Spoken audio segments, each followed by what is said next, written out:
kid, you get asked this one particular question a lot. It really gets kind of annoying. What do you want to be when you grow up?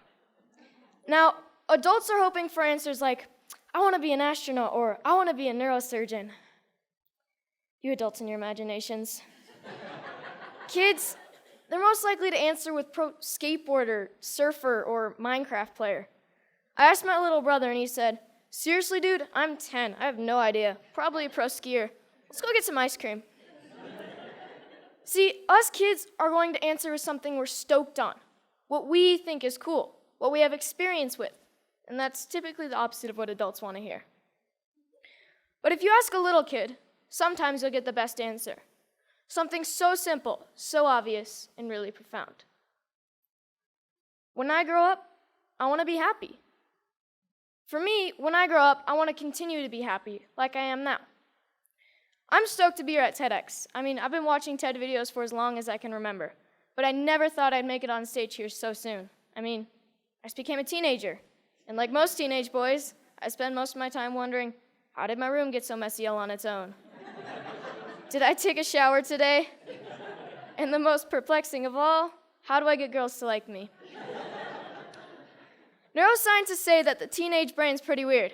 Our prefrontal cortex is underdeveloped, but we actually have more neurons than adults, which is why we can be so creative and impulsive and moody and get bummed out.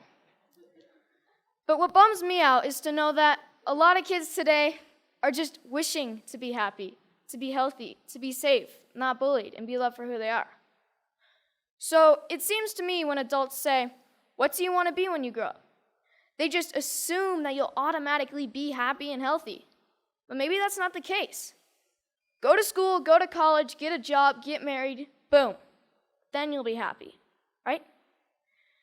We don't seem to make learning how to be happy and healthy a priority in our schools. It's separate from schools. And for some kids, it doesn't exist at all. But what if we didn't make it separate? What if we based education on the study and practice of being happy and healthy? Because that's what it is, a practice, and a simple practice at that. Education is important, but why is being happy and healthy not considered education? I just don't get it. So I've been studying the science of being happy and healthy. It really comes down to practicing these 8 things: exercise, diet, nutrition, time in nature, contribution, service to others, relationships, recreation, relaxation and stress management, and religious or spiritual involvement. Yes, got that one. So these 8 things come from Dr. Roger Walsh. He calls them therapeutic lifestyle changes, or TLCs for short. He's a scientist that studies how to be happy and healthy. In researching this talk, I got a chance to ask him a few questions like, do you think that our schools today are making these 8 TLCs a priority?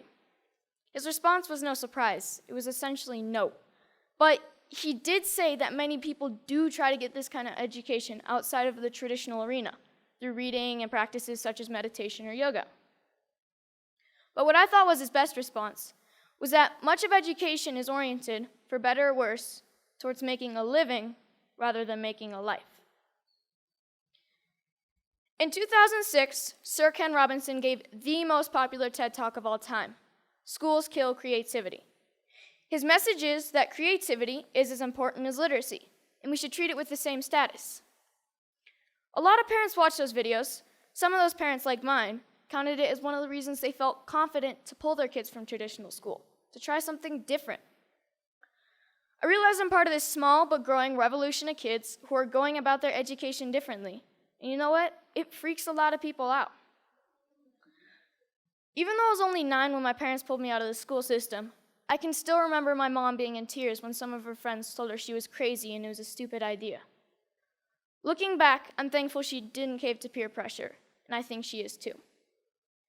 So out of the 200 million people that have watched Sir Ken Robinson's talk, why aren't there more kids like me out there? Shane McConkey is my hero. I loved him because he was the world's best skier. But then one day I realized what I really loved about Shane. He was a hacker. Not a computer hacker. He hacked skiing. His creativity and inventions made skiing what it is today, and why I love to ski. A lot of people think of hackers as geeky computer nerds who live in their parents' basement and spread computer viruses. But I don't see it that way. Hackers are innovators. Hackers are people who challenge and change the systems to make them work differently, to make them work better. It's just how they think. It's a mindset. I'm growing up in a world that needs more people with the hacker mindset, and not just for technology. Everything is up for being hacked, even skiing, even education. So whether it's Steve Jobs, Mark Zuckerberg, or Shane McConkey, having the hacker mindset can change the world. Healthy, happy, creativity, and the hacker mindset are all a large part of my education. I call it Hackschooling. I don't use any one particular curriculum, and I'm not dedicated to any one particular approach. I hack my education. I take advantage of opportunities in my community and through a network of my friends and family. I take advantage of opportunities to experience what I'm learning, and I'm not afraid to look for shortcuts or hacks to get a better, faster result. It's like a remix or a mashup of learning. It's flexible, opportunistic, and it never loses sight of making happy, healthy, and creativity a priority. And here's the cool part, because it's a mindset, not a system. Hackschooling can be used by anyone, even traditional schools. So what does my school look like? Well, it looks like Starbucks a lot of the time.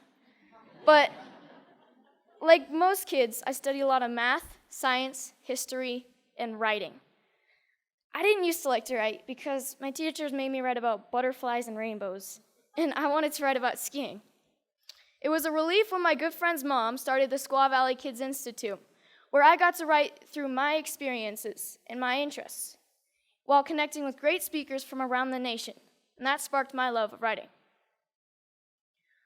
I realized that once you're motivated to learn something, you can get a lot done in a short amount of time, and on your own. Starbucks is pretty great for that. Hacking physics was fun. We learned all about Newton and Galileo, and we experienced some basic physics concepts like kinetic energy through experimenting and making mistakes. My favorite was the giant Newton's cradle that we made out of bowling balls, I think. No, bocce balls. We experimented with a lot of other things like bowling balls and even giant jawbreakers. Project Discovery's ropes course is awesome and slightly stressful. When you're 60 feet off the ground, you have to learn how to handle your fears, communicate clearly, and most importantly, trust each other. Community organizations play a big part in my education. At High Fives Foundation's Basics program, being aware and safe in critical situations, we spent a day with the Squaw Valley Ski Patrol to learn more about mountain safety. Then the next day, we switched to science of snow, weather, and avalanches. But most importantly, we learned that making bad decisions puts you and your friends at risk. Young Chautauqua brings history to life. You study a famous character in history until you can stand on stage and perform as that character and answer any question about their lifetime.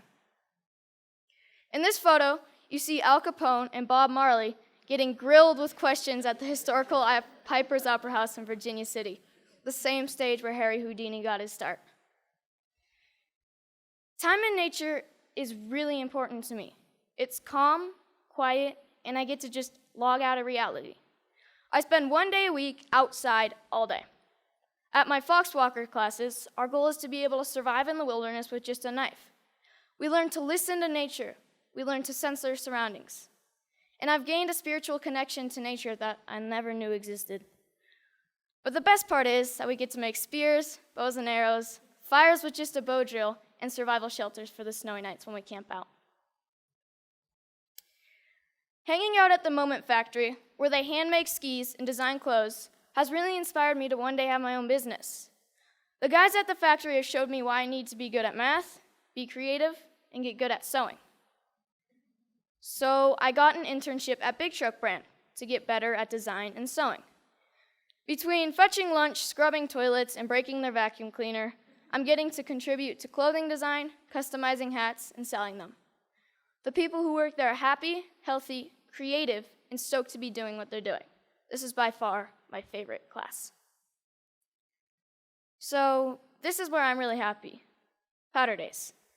And it's a good metaphor for my life. my education, my hackschooling. If everyone skied this mountain, like most people think of education, everyone would be skiing the same line, probably the safest, and most of the powder would go untouched. I look at this and see 1,000 possibilities. Dropping the cornice, shredding the spine, looking for a tranny from cliff to cliff. Skiing to me is freedom, and so is my education. It's about being creative, doing things differently. It's about community and helping each other. It's about being happy and healthy among my very best friends. So I'm starting to think I know what I might want to do when I grow up. But if you ask me, what do I want to be when I grow up? I'll always know that I want to be happy. Thank you.